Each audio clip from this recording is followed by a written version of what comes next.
봉주. 프랑스에서 왔으니까. 예. 꼬망딸레부 안녕하십니까? 저는 김기섭 목사님하고 친구입니다. 좀 닮지 않았어요? 예. 친구지만 우리 김 목사님을 사랑하고 또 존경합니다.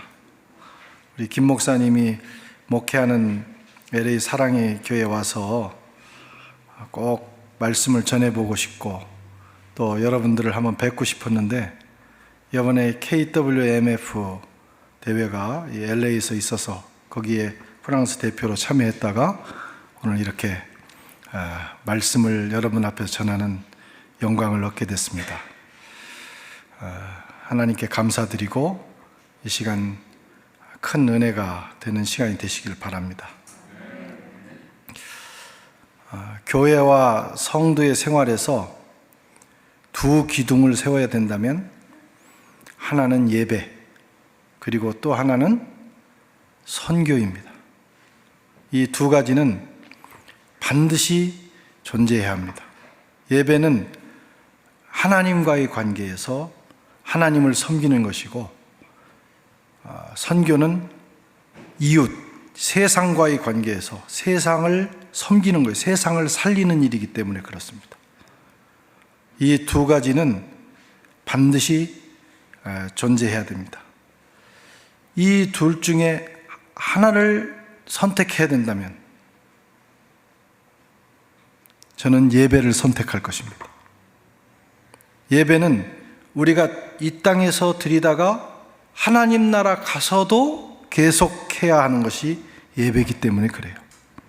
요한계시록에 보면 천상의 예배가 나옵니다. 어린 양 보좌 앞에서 장로들과 수많은 성도들이 하나님 앞에 엎드려서 예배드리는 장면, 그것이 천국입니다.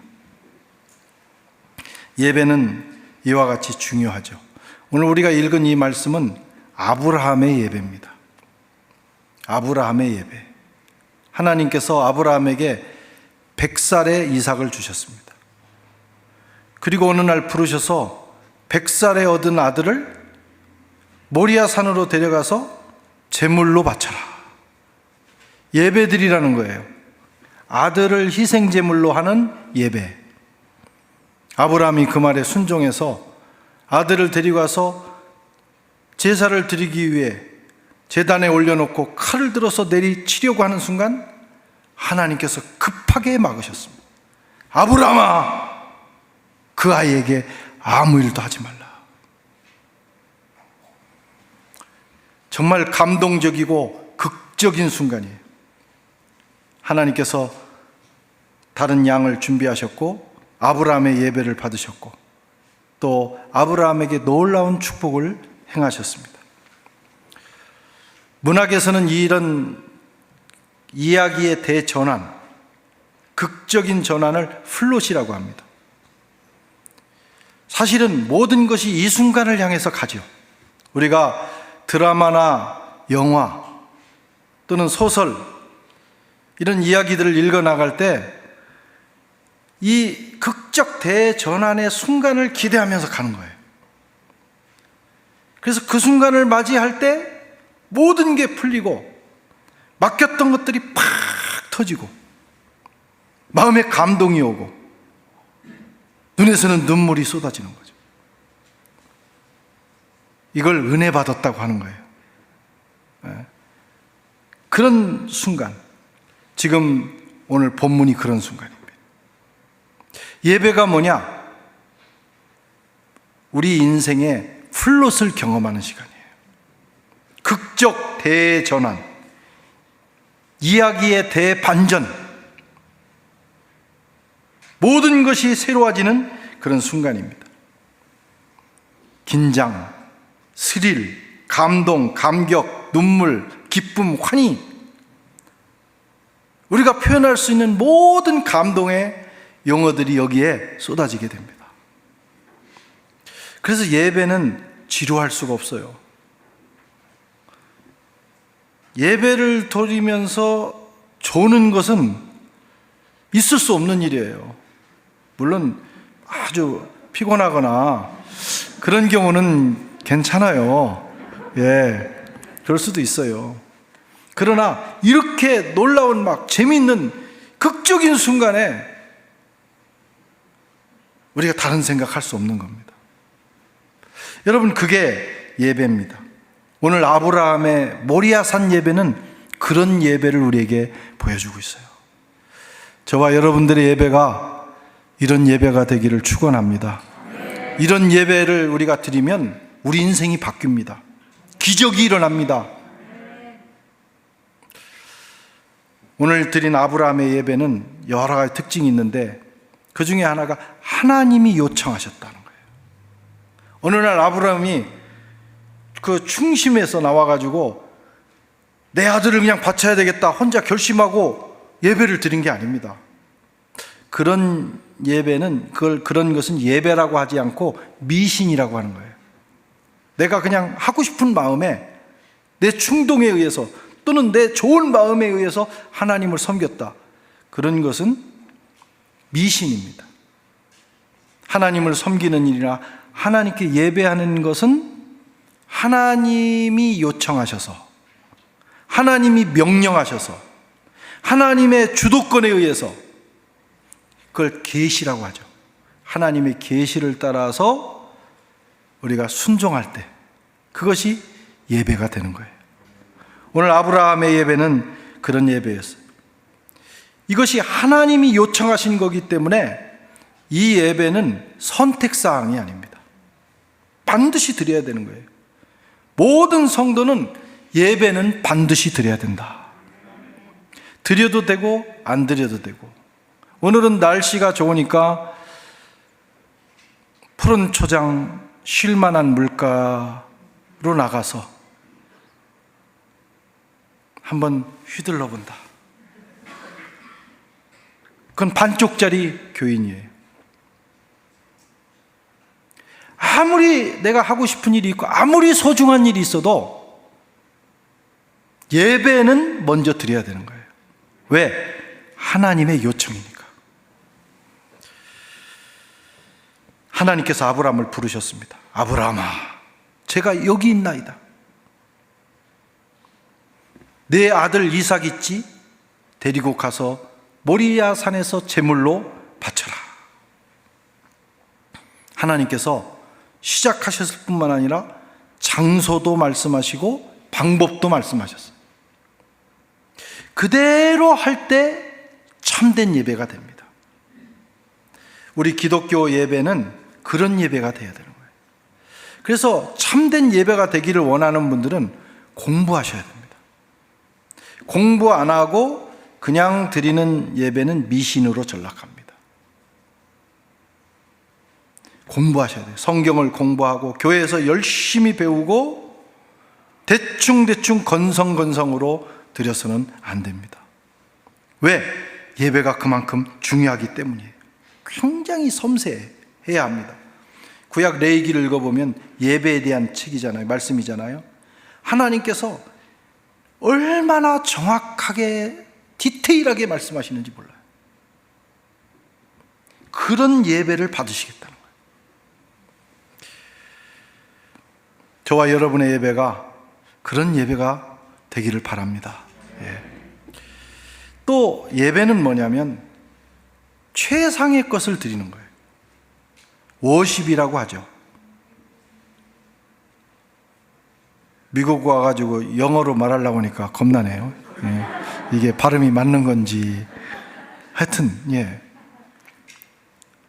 최상의 가치를 하나님께 돌려드린다는 거예요. 예배는 그런 것입니다. 아브라함에게 최상의 것이 뭘까요? 아들입니다. 100살에 낳은 아들. 저는 41살에 둘째를 낳았어요. 41살에 낳았는데도 얼마나 이쁜지 몰라요. 또 실제 이뻐요, 걔가. 큰애하고 8살 차이인데 큰애는 많이 혼났어요. 둘째는 혼낼 게 없어요. 잘해서가 아니요. 그냥 내 마음에서 그렇게 결정이 된 것 같아요. 큰애한테 너무 미안해. 그래도 어쩔 수가 없어요, 그게. 우리 후배 목사님 우리 집에 왔다가, 형님 그러면 안 됩니다. 은광이를 바라보는 눈과 둘째 은석이를 바라보는 눈이 너무 다르다는 거예요. 은광아 하다가 은석아 이런다.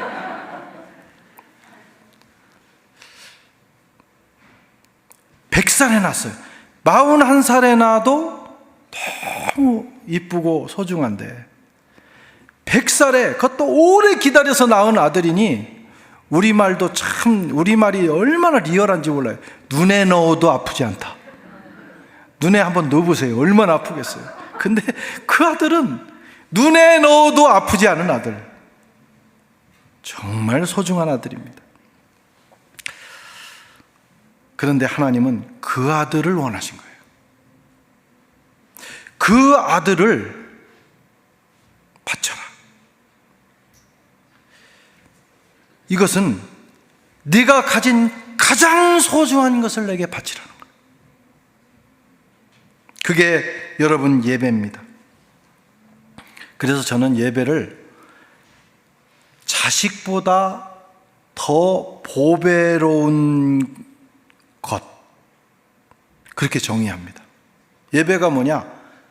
100살에 낳은 자식보다 더 소중하고 보배로운 것, 그게 예배입니다. 여러분, 세상에 각자 다 소중한 것이 있지만, 그러나 그것이 무엇이든지 하나님께 드리는 예배보다 더 가치 있고 소중하고 존귀한 것은 없습니다. 그게 예배예요. 하나님께서 지금 아브라함에게 그것을 요구하고 계셔요.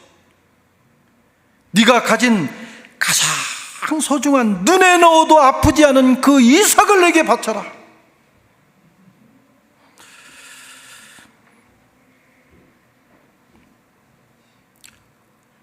하나님은 주었다가 뺏는 얄미운 하나님이 아닙니다. 차라리 처음부터 주시지 말든지, 우리가 그런 생각을 할 수가 있어요. 주고 뺏는 그런 하나님이 아니에요. 사람의 자식의 피를 받아 드시는 흙펼기 같은 하나님도 아니에요. 하나님이 지금 원한 건 사실은 이삭이 아닙니다. 이삭보다 하나님을 더 소중히 여기는 아브라함의 마음을 원하신 거예요. 아브라함이 그 마음 가지고 제단에 이삭을 올려놓고 칼로 내리치려고 하는 순간 하나님이 당황하신 거예요. 아브라함아, 그러지 마라. 아브라함도 깜짝 놀랐을 거예요. 내가 원하는 것은 이삭이 아니야. 손도 대지 마라. 내가 원하는 건 그런 네 마음이다. 네 자식보다 나를 더 소중히 여기는 그 마음, 그것이 진정한 예배다. 하나님은 하나님을 최고의 우선순위에 저와 여러분들이 놓고 예배를 드리고 살아가기를 원하시는 겁니다. 하나님이 원하시는 것은 아브라함의 마음이었습니다. 하나님을 사랑하는 마음, 하나님이 내 인생의 최고라고 고백하는 마음, 그걸 보고 싶으신 거였어요.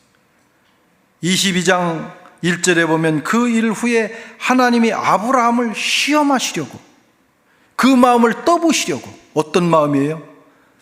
이삭 소중하죠. 그런데 그 이삭을 허락하신 하나님을 더 소중히 여기는 마음, 그 마음 하나 얻으시려고 이삭을 요구하신 거예요. 12절에 보면 사자가 이르되 그 아이에게 손대지 말라, 그에게 아무 일도 하지 말라. 내가 내 아들 독자까지 내게 아끼지 아니하였으니 내가 이제야 내가 하나님을 경외하는 줄 알았노라. 이 마음 하나, 그거면 하나님은 되는 겁니다. 그걸 원하신 거예요.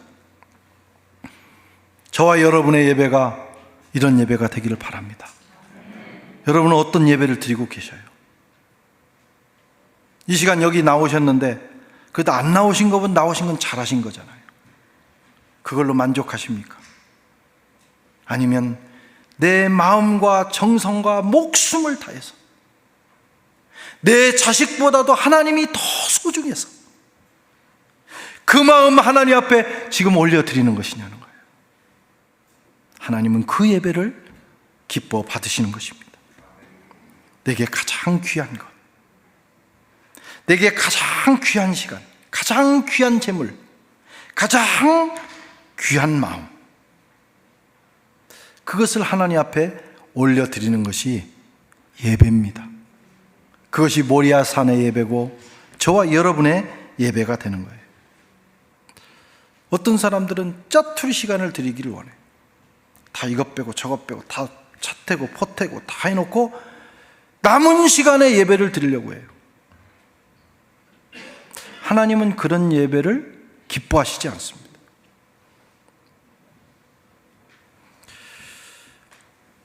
예배를 드릴 때는 반드시 헌금을 하죠. 빈손으로 나오지 말라고 그랬어요. 그런데 커피 마시고 시장 보고 남은 잔돈으로 하나님 앞에 헌금하면 안 됩니다.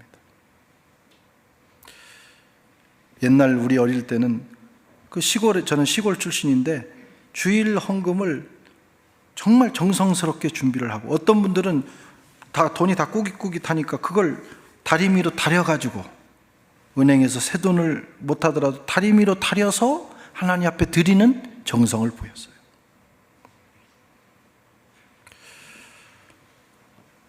유럽이 과거에 기독교가 꽃 피웠던 곳입니다. 지금 텅텅 비어 있어요. 근데 예배에 가보면 뭐 여러 가지 정말 안타까운 모습이 많은데, 그 중에 하나가 하나님 앞에 헌금을 드릴 때, 저희가 함께 쓰는 프랑스 교회는 프랑스 파리에서도 부르주아들이 모이는 교회입니다. 그런데 헌금을 하는 거 보면 불어로 썽팀, 여기는 센트라고 그러죠. 센트. 주로 그런 걸 드려요.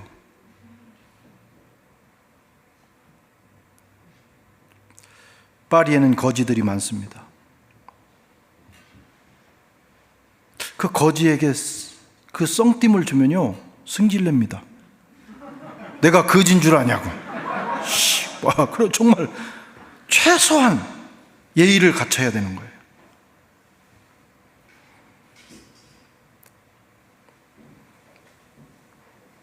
인생의 가장 소중한 시간을 드려야 됩니다.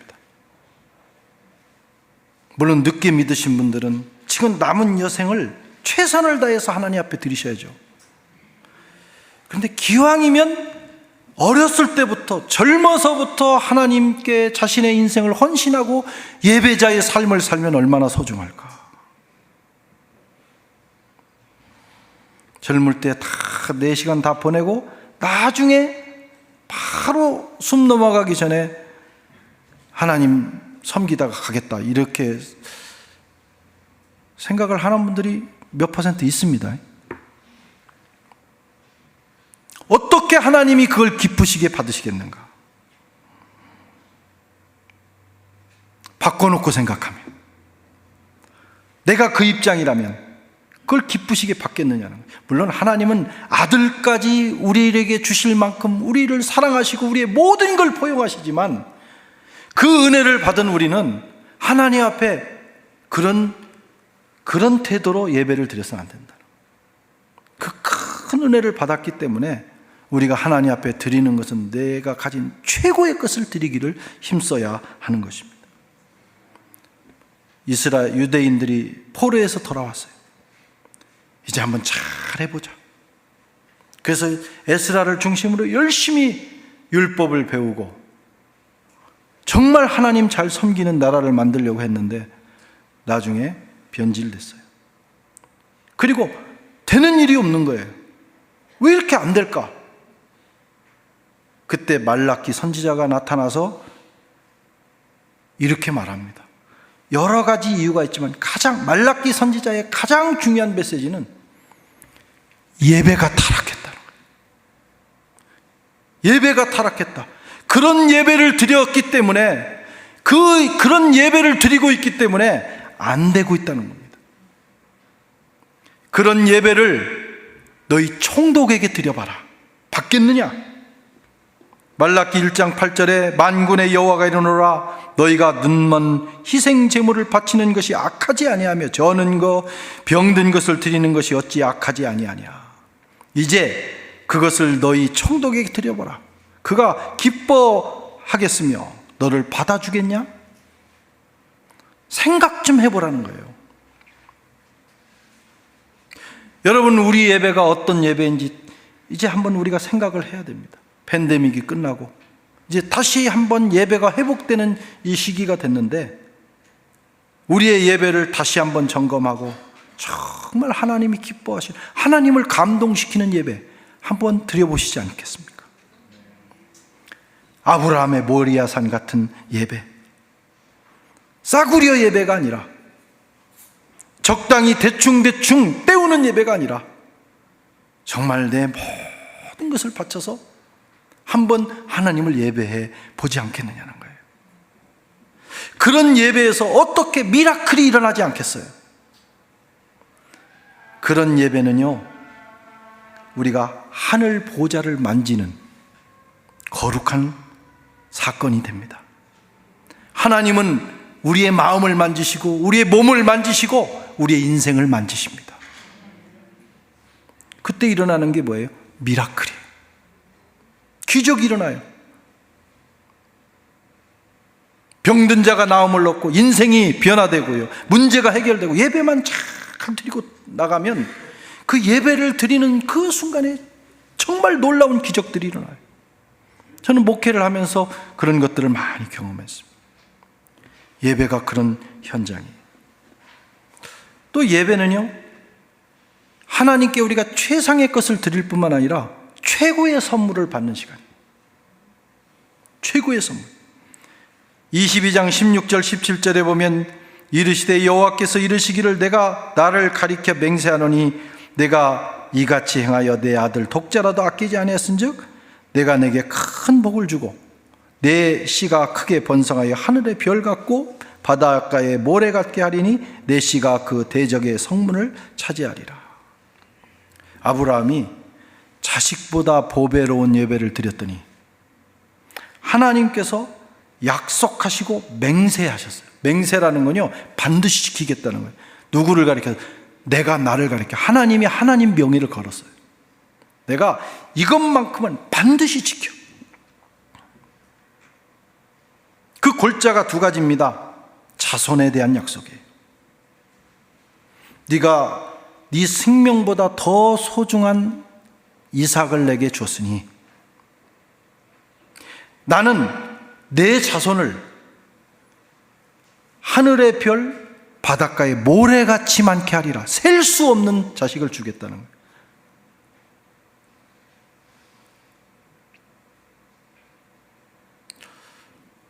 야, 얼마나 놀라운 일입니까? 하나 바치고 셀 수 없는 축복을 받는 거예요. 아들 하나 바치고 수도 없는 후손을 얻는 거예요. 이걸 가리켜서 불공정 거래라는 거예요. 아니, 이건 정말, 그래 성경은요, 하나님의 축복은 공정하지를 않아요.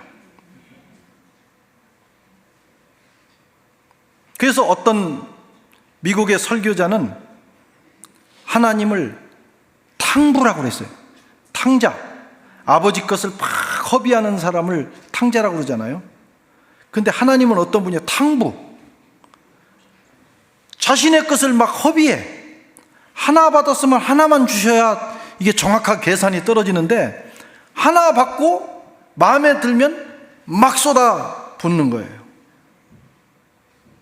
그래서 하나님은 탕부 하나님이다. 공정하지 않은 거래. 주시려면 붓고 흔들고 눌러서 넘치도록 주시는 하나님. 지금 아브라함에게 그걸 하고 계시다니까요.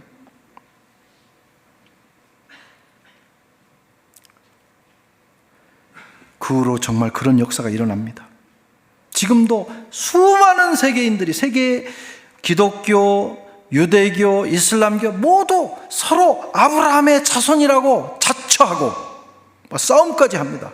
우리가 아브라함의 자손이라고, 정통이라고. 저와 여러분도 영적인 아브라함의 자손입니다. 믿음의 후손.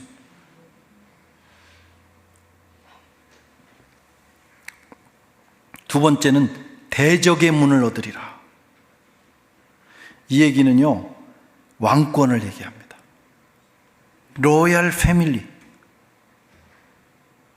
불어는 파미 호얄, 왕족이 되게 하겠다. 여러분, 왕 되기 얼마나 어렵습니까? 대통령 하나 되기도 겁나게 어려운데 왕, 그것도 대대로. 얼마나 많은 왕들이 나왔는지 몰라요. 그러다가 만왕의 왕, 천상의 왕, 하나님의 아들 예수 그리스도가 그 후손으로 오셨어요. 이보다 더 큰 축복이 어디 있습니까? 마태복음 1장에는 아브라함과 다윗의 자손 예수 그리스도의 세계라. 최고의 왕이 그의 자손에게서 태어났어요.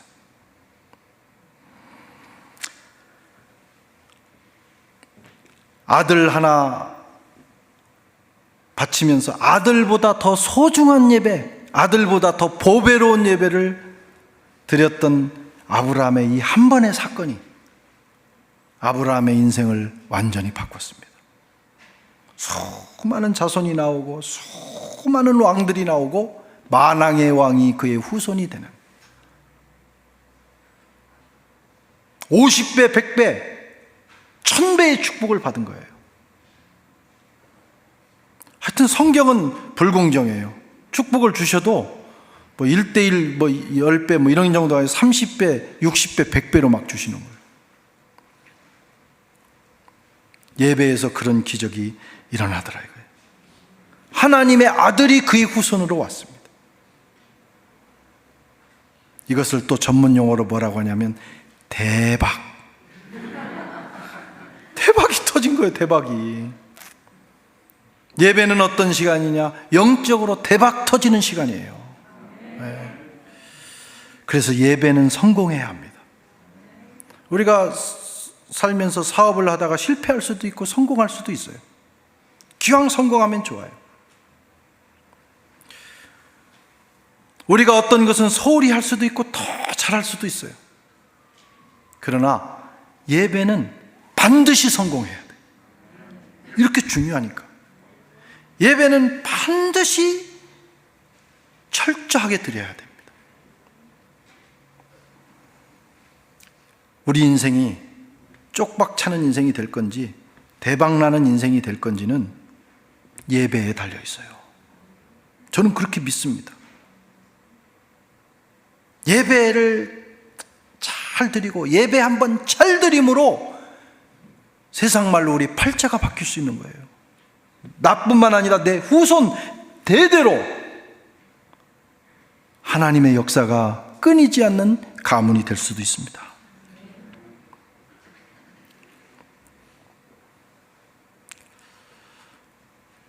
제가 살고 있는 프랑스 땅에서 종교개혁이 일어났던 16세기에서부터 프랑스 대혁명이 일어날 때까지 약 18세기, 그때까지 개신교도들을 위그노라고 해요. 우리 여러분 교회는 임직자들이 이미 그걸 가지고 공부를 하신 걸로 알고 있습니다.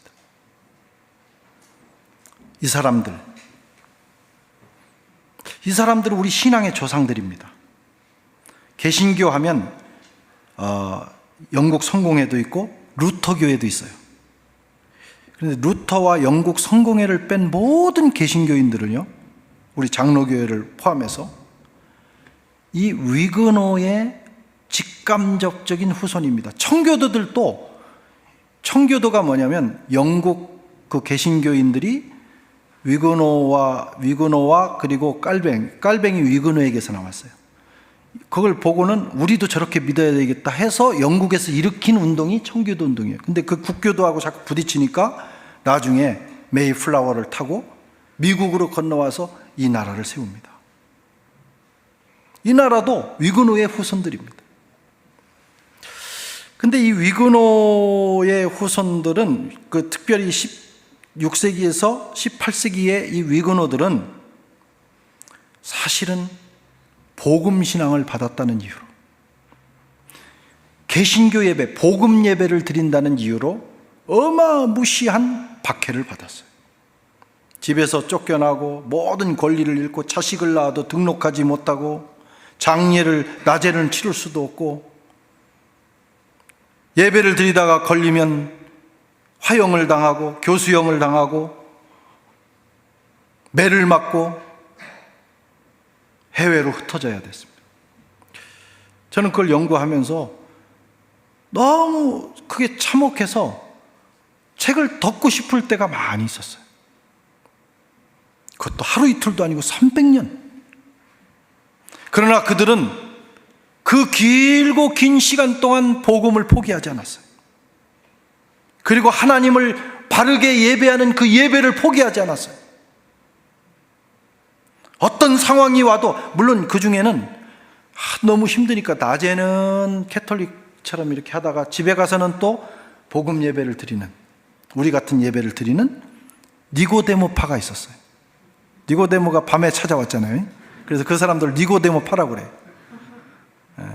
하여튼 그렇게 하서라도 어쨌든 그들의 신앙을 지키고 예배를 드렸습니다. 쫓겨나서 그들은 산속에서, 동굴에서, 광야에서, 운막에서 예배를 드렸어요. 그걸 광야 예배라고 합니다. 우리 한번 사진 한번 보실까요? 전 광야 예배, 유명한 광야 예배 사진이에요. 제일 꼭대기에 어떤 사람이 우산 쓰고 있죠. 이 우산 양산은 햇빛 가리기가 아닙니다. 햇빛이 뜨거워서 그런 게 아니에요. 저기 프랑스는 햇빛이 적은 나라예요. 지금도 해만 나면 다 벗어요. 햇빛 받으려고. 우산을 쓴 것은, 우산을 쓰고 있는 건 이게 신호입니다. 적군이 오지 않는다. 아직은 괜찮다. 예배 드려도 된다. 산속에서 모여가지고 예배 드리는 거예요. 그러다가 딱 접으면 나타났구나. 저기 지금 그 캐톨릭 군과 정부군이 오는구나. 왕국군이 오는구나. 그러면 밑에 있는 사람들이 다 우산을 젓고, 그리고 거기 있는 장로님들은 제일 앞에 있는 강대상을 가지고, 그리고 목회 설교자를 보호하면서 숨습니다. 사라집니다. 그렇게 하면서 오랜 기간 102년 동안 예배를 드렸어요. 예배를 포기하지 않았어요.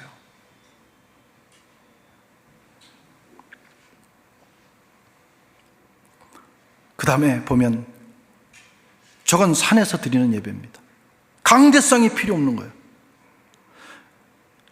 화려한 강대상이 있다고 예배가 드려지고 없다고 못 드리는 게 아닙니다. 저도 처음 개척했을 때 어디 사무실을 하나 빌려서 예배를 드렸는데 강대상을 어떻게 구할 길이 없어가지고 그냥 탁자에다 놓고 그 보리박스라고 그러죠. 거기다가 대충 만들어서 이렇게 비로도 입혀가지고 예배를 드렸어요. 그래도 얼마나 큰 은혜가 됐는지 몰라요. 그러다가 정말 은혜 받아가지고 한번 내리치면 막 이렇게 하면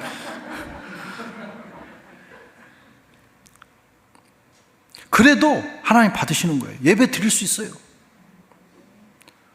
지금 저게 광야교회 예배입니다. 산에 앉아서 얼마나 불편하겠어요. 저 숨어서 드리는 거예요.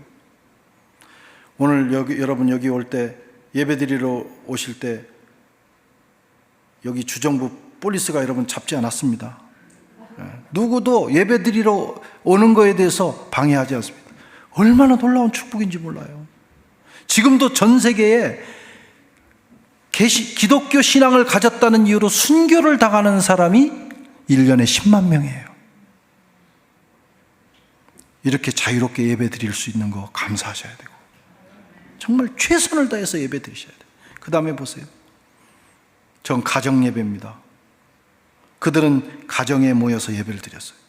근데 가정 예배도 안전하지 않아요. 언제든지 공격받을 수 있어요. 그래서 한 사람은, 두 사람은 밖을 보고 있어요. 밖을. 감시하는 겁니다. 그리고 아버지는 성경을 읽고 어머니는 시편송을 부르고 이 할머니는 누워서 계시는데 뭐 주무시는지는 모르겠지만 앉아서 묵상하고 있는 거예요.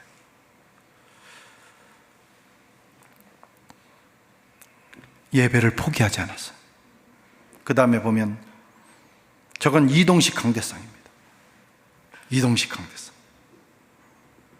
어디서든지 예배를 드릴 수 있도록 저거 하나만 있으면. 그래서 그 초대 이 위그노 시절에는요, 교회의 중직자들의 매우 중요한 사명이 뭐냐면 저 강대상을 보호하는 거고 설교자를 보호하는 거예요. 그 다음에 보세요. 저건 이동식 성만찬입니다. 저걸 다 분해해가지고 다니다가 언제 어디서든지 성만찬을 할 수 있도록 그들은 그렇게 예배를 드렸어요. 그 다음에 저기는 마리 뒤랑이라고 하는 그 가운데 있는 분이 마리 뒤랑이라는 여인인데, 우리나라로 말하면 유관순 누나 같은 상징적인 인물이에요. 저 여인은 위그노 가정의 딸이었어요. 오빠가 목사였고 아버지 어머니가 독실한 개신교도였어요. 그런데 그 집에서 예배드렸다는 이유로 오빠는 잡혀서 몽펠리에 광장에서 교수형을 당했고, 어머니 아버지도 감옥에 갇혀서 결국은 죽게 됩니다. 18살에 잡혀서 그것만 포기해. 나 예배 안 드려요. 나 그냥 캐톨릭으로 남겠어요. 그렇게 해도 살 수 있는데 포기하지 않았어요. 그리고 감옥에 갇혔어요. 저 감옥입니다. 저 바닷가 감옥인데 얼마나 겨울 되면 얼마나 추운지 몰라요. 다 저 문이 없어. 저기서 다 창살로 다 들어오는 겁니다. 바람이. 거기서 38년을 버텨요. 38년. 하루 이틀도 아니고 38일도 아니고 38년을 끝까지 신앙을 지키는 거예요. 그래서 저 여인은 프랑스 개신교인들의 영웅입니다. 저 여인이 남긴 업적은 또 아무것도 없어요. 거기서 끝까지 신앙 지키고 끝까지 예배드린 거, 그거 하나입니다. 그런데 지금까지 프랑스 개신교인들의 가슴 속에 마리 뒤랑은 별처럼 빛나고 있다. 얼마나 놀랍습니까?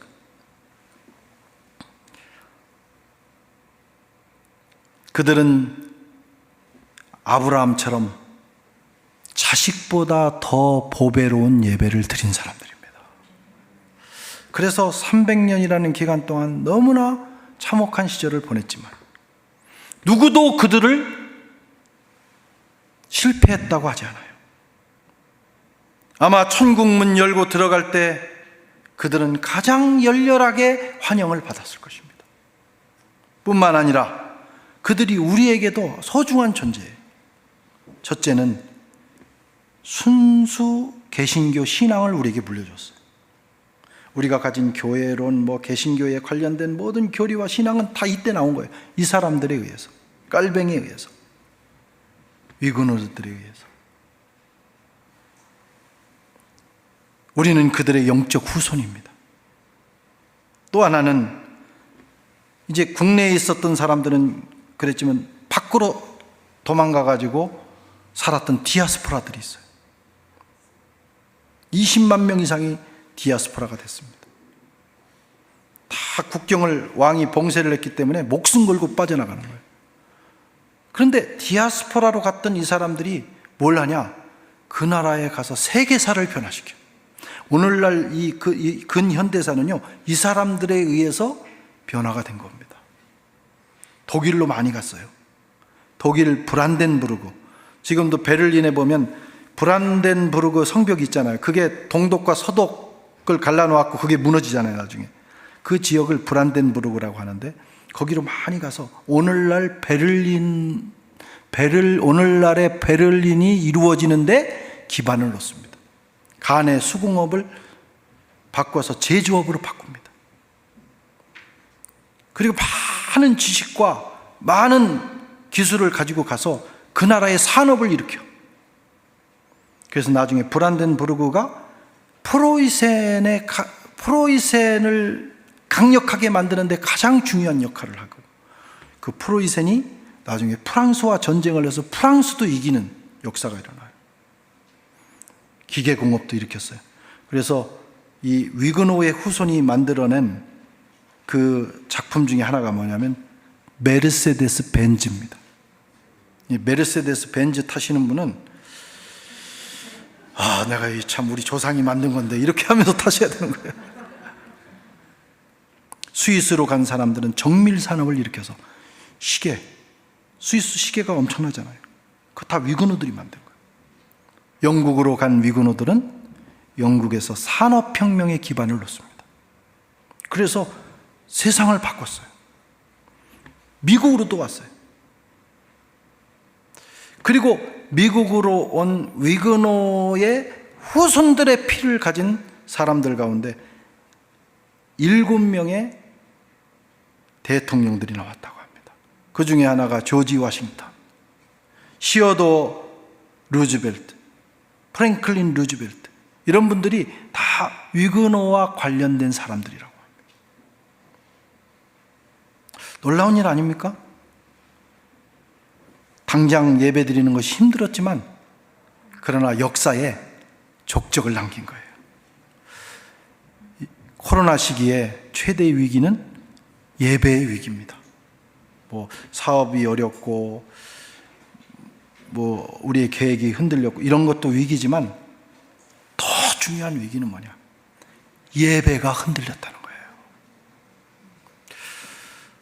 저희도 온라인 예배를 드렸거든요. 처음에는 얼마나 정말 빨리 이거 끝나가지고 현장 예배 오기를 바랬는데 막상 현장 예배가 되니까 안 나와. 이러면 인간들이 안 나와요. 아주 익숙해져 버린 거예요. 편안해져 버린 거예요. 그리고 너무 떳떳해, 안 나오는 게.